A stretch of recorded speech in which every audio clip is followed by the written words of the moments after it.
Good morning, and welcome to this conversation with the Great Lakes alum Ajith Narasimhan, current Chief Marketing Officer of Sundaram Mutual, a fully owned subsidiary of India's oldest, most high legacy, non-banking financial corporation, Sundaram Finance Limited. Sundaram Mutual has been in the line for, Ajit, I guess about 25 years now? Yeah. That's right, Easwar. Yeah, yes, that's right. About 25 years and have 3 million plus trusted investors. Talking more about the company should be Ajit's job, not mine. This is Dr. Easwar Krishna Iyer, Marketing Faculty and Admissions Director, Great Lakes Institute of Management, in conversation with Ajit. Incidentally, Ajit is not just a first batch student, he is the very first applicant of Great Lakes Institute of Management. Welcome, Ajit. My pleasure, Dr. Easwar. Thank you very much for having me. Well, you are basically heading a marketing function, but in a financial institution. How do you cope with that? It looks slightly difficult. Marketing in an FMCG company would look sort of slightly more easier. How do you manage your normal day? Yeah, so it's a very interesting question, Doctor. But for me, I think the most interesting thing was at Great Lakes itself. That's where the specialization started. And I remember taking marketing and finance when I was at B school 15, 16 years ago. So I think the journey started very much from that day. And right from the start of my career, I've always been in financial services. So I've never looked at marketing beyond financial services. It's part of my DNA in that sense. But just to get back to your question, right? If I were to look at 2-3, very interesting aspects about finance and marketing, I think the most important aspect is the kind of world that we live in today. So I think from that point of view, marketing becomes an extremely important function in the financial services domain itself. So I think the world has changed. 15, 20 years ago, branding and marketing was largely in the consumer world. But I think financial services today is an extremely consumer-oriented domain itself, right? It is very, very customer-focused. There is a consumer need for a financial product. It is as good as a soap or any other, FMCG product today. For a customer, every individual needs something to do with finance, right? He has a financial requirement. So whether it's a health requirement or a financial requirement, so these things go together today.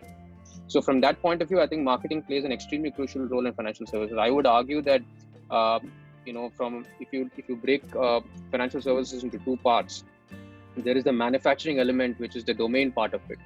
And I can walk you through what we do in my company and my industry. So we call them fund managers, who essentially manage the portfolios. That is one very, very important function. The other important function clearly is marketing, because ultimately you got to take what you manufacture to consumers, right? Where you match consumer needs and build products in line with what a customer needs.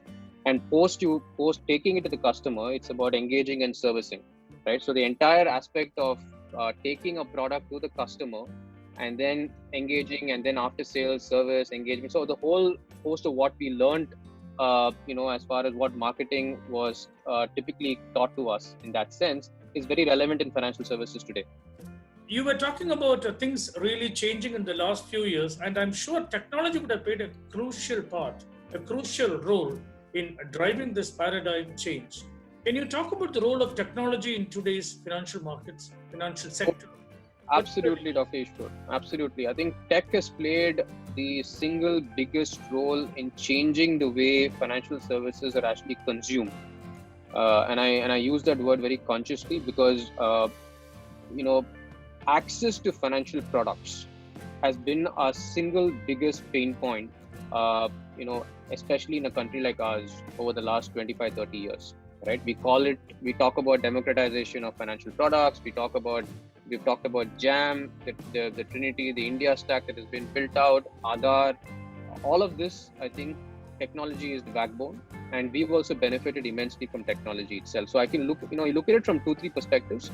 One is the way a company is run. I think a lot has been talked about that, and I think we've been doing a lot of work in terms of digitizing companies' way of operating itself, right? So that we're all aware of. But I think what I'd like to spend time is talking about how consumers have actually adopted technology, right? So if you go back 10 years ago, and this change has happened so fast, right? You talk about something which is onboarding itself, right?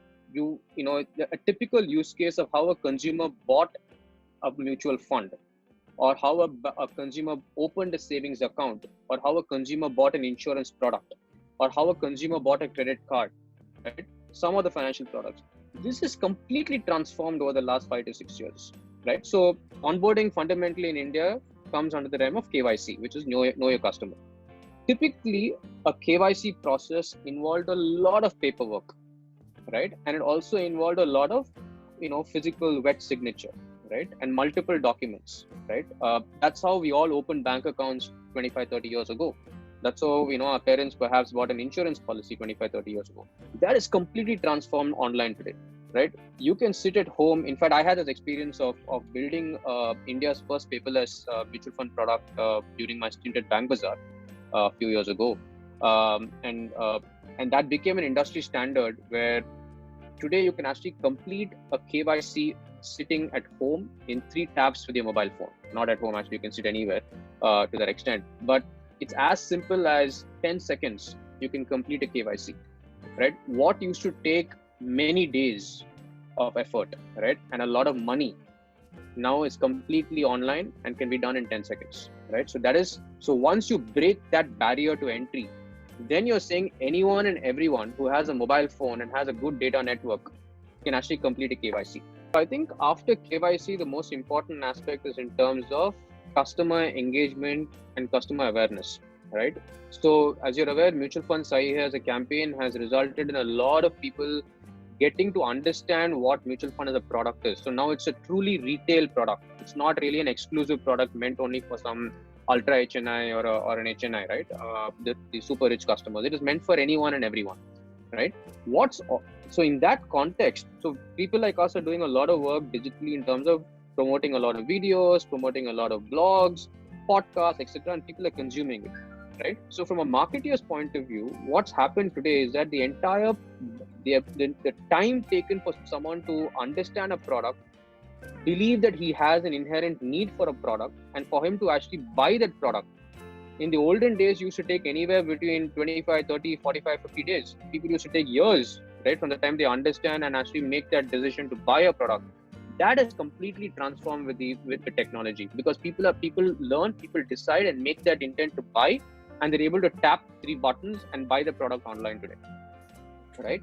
So to give you some data, Dr. Easwar, anecdotally, 75 to 80% of our sales today happens digitally, right? So the whole concept of having branches, having a physical infrastructure, I believe may not even need you may not need that infrastructure in the next few years. I mean, COVID has perhaps accelerated that thought process.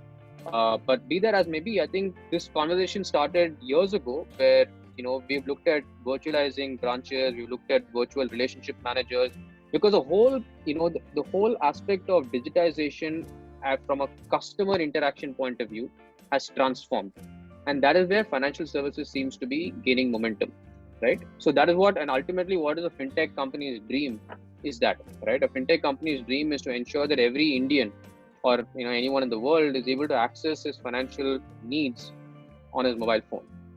That has been the biggest, I would say, the biggest benefit out of technology that we've all accessed.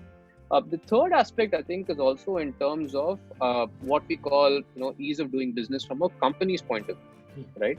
So we've talked about, KYC. We've talked about consumer being aware of this particular product or any financial product to that extent. The third thing is, from a company's point of view, also technology has played a significant role from a pure cost optimization point of view, right? You take let's say a few years ago, during a typical product launch, some of us used to spend 20 days a month traveling various cities. Now I have branches in over 105 cities, 110 cities today. We used to travel to all the cities, meet distributors. Today, all of that is done digitally, right?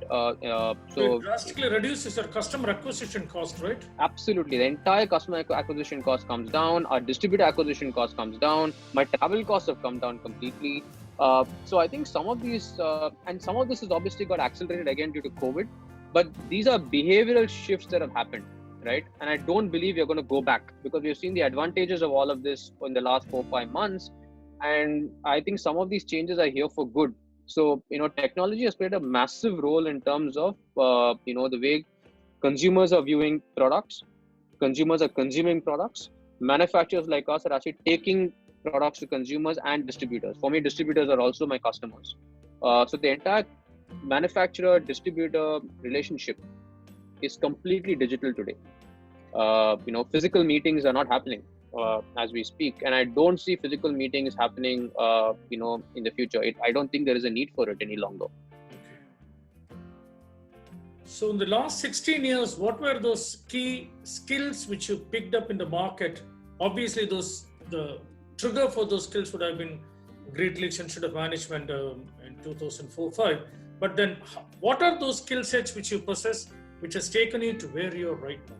3 of them. It's a tough question. 3. So I think firstly, Great Lakes has played a significant role in kind of shaping me, right? If I just look back at where I was 16, 17 years ago to where I am today, forget the designations, forget the, what people look at you when you get called for conferences, awards, all of that. I mean, that comes along the way. But I think just as who you are, what you are, I think professionally and personally, I think Great Lakes has played a pivotal role in shaping me into who I am today. So there's no doubt about that. But I think over the last 16, 17 years, it'll be very difficult for me to. I will talk to you about the three points. But I think it'll be unfair to look at it only from 3 perspectives. Primarily because this is an evolution, Dr. Easwar. So things that I felt that were very relevant, 16 years ago. First was, I always thought that getting domain knowledge was super important. Because, I didn't choose to work for a mutual fund company as my first job. I said, let me work for a financial services company. Ultimately, when you look at financial services as a B school graduate, financial services on the day you first stepped in terms of work experience? It was zero.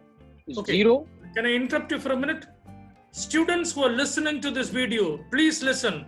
His exposure to financial services market on the day he entered it just 15 years back was zilch, according to him. And today he is the CMO of that company. So it takes just 1.5 decades. Ajit, please continue. So, absolutely true. So I think I remember the first day I walked in, right, to this company. I had no idea what a mutual fund product was. I remember reading up a textbook definition. Typically, when you Google, today the content is a lot better. But when you Google, you look at how definition of mutual fund, those kind of things, understand what equity, large cap, all these things were relevant even 15, 16 years ago. What I think helps is networking, right? And I think networking, there is absolutely it's the most important element in a professional life. And when I say networking, I don't mean to talk about make friends, right? But make friends and build a network that will deliver some value to you, and you need to define that value, right? So I define that. Bala has been telling us all these years, your network is your. I remember that. Truth. I remember Uncle Bala saying that, right? Network is your net worth, and that is so true because.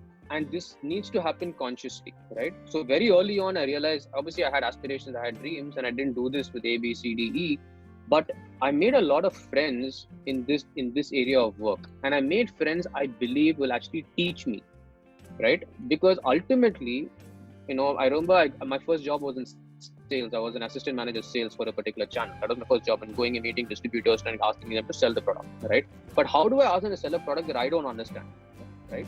So I had ultimately the first 1 year was only learning, right? Learn your domain, learn your vertical, and learn it in a very bottom-up manner, right? Because the friend that you meet also was in your position 15 years ago or 20 years ago, or how many years ago, right? So learn it from that point of view. But I think so apart from networking, it's very important you tell yourself that this is an investment you're making for yourself, right? I see. The thing that I told myself very early on was that I wanted to be in financial services for the rest of my life. So when I made this transition to Bank Bazaar, I remember my wife mentioning to me that this is your second MBA. So it was right, about 9-10 years post MBA. And then I said, let me go to Bank Bazaar. I had this fantastic opportunity of actually setting a business up from scratch, right? So I set up the savings and investments vertical at Bank Bazaar. Like I mentioned earlier, it was India's first paperless instant mutual fund transaction platform. I also launched an instant fixed deposit platform and a savings account platform. So, that learning was literally on the job. And I remember again what Uncle Bala used to talk to us about, right? Ultimately, you need to learn on the job. You're industry ready, and that's what a school can tell you and teach you. But ultimately, you've got to go learn on the job. So I actually learned the entire ambit of fintech itself at Bank Bazaar. Right? You have lived up to a punchline, making business ready managers, which is what we aspire to. And you were anyway aligned to the financial markets and to learn through multiple organizations and multiple roles. Yeah, and that's pretty much what happened to me post that, right? You learned on the job, and then I had this opportunity to come back to Sundaram Mutual as the Chief Marketing Officer in a different capacity. Obviously, it required a lot of thinking if I wanted to come back to an organization that I'd already worked earlier. But yeah, things worked well from there on. But I think the two big things, one is networking and staying relevant, right? Just to summarize, staying relevant is absolutely crucial today because no school, no amount of teaching can keep you ready for the rest of your life because things are changing so fast, and that requires a lot of self-motivation and being aware, because you need to be aware of the things that change, right? It just worked well for me that I was interested in technology always, and I was interested in financial services, so the two worked very well for me. So networking, staying relevant, and alignment with technology could be thought of as the three pillars on which you have built your career. Can we sum up that way? Yeah, I would think so. Networking, staying relevant, and alignment in technology would be the three main pillars. He chose sales, he liked sales, he worked with the channel, and then grew from sales all the way to branding, marketing, digitization, and other things. So this is a chosen path in any industry. You would agree, Ajit? Yeah, so if I were to add to that, right, Dr. Easwar, I think ultimately what teaches you good marketing is for you to understand what your customers need. And there is no better place to learn that from, apart from sales, right? That is the only place to understand what your customers, and in our case, I have two sets of customers. I have a distributor and an end customer, right? And both are really important to me, right? So for me, sales was extremely crucial because that taught me what the distributor needs. And then I also used to make sales calls, customer calls with my distributors. So that also taught me what my customer needs, right? So I've never bought this logic that a good marketer is someone who's never done sales. It doesn't make sense to me, and I don't think it's even fair, because a good marketer should know how to talk to a customer, should know how to talk to a distributor, and should understand what the pulse of the market is, and that happens only in a sales function. So I would never trade off for that role. And I would importance of sales. Absolutely, I would never do that. And if I were to do my redraw my career again, I would still join a sales function on day one, because if you're interested in a marketing job, sales is the starting point. Any advice for the current Great Laker and the incoming Great Laker? So I think a couple of things which are there in my mind, right? One is the world is completely different to the world that we were in 2004, 2005, and I think it's going to be different every year, right? I do recall meeting a lot of students. In fact, like I said, my wife is the next batch, and I have friends from 2007, 2008. We constantly keep meeting a lot of batchmates in industry forums, or we meet a lot of students who passed out from Great Lakes the next few years as well. But I think increasingly what's happening is I believe that a school like Great Lakes, right, teaches you two very, very important things, right? And I don't think any other school gives you that. One is the fact that the emphasis on getting the best of the best professors from different parts of the world to teach you something, I don't think is available anywhere else in the world, right? At least in India, it's not available. And that was my biggest first takeaway. The second thing is the fact that it really does help you become industry ready, right? And that's that is my biggest takeaway from Great. These two are my biggest takeaway from Great Lakes. I remember, I think in 2006 I did go back. I think Professor Philip Kotler came the next year, and I remember the Great Lakes fraternity extended an invite to the alumni students. I remember going back. These are some big things in my mind. I still remember that. But I think for today's students who are passing out, what is becoming most important is you need to have a goal, right? And I see a lot of students today who are interested in kind of jumping jobs, wanting designations, wanting this.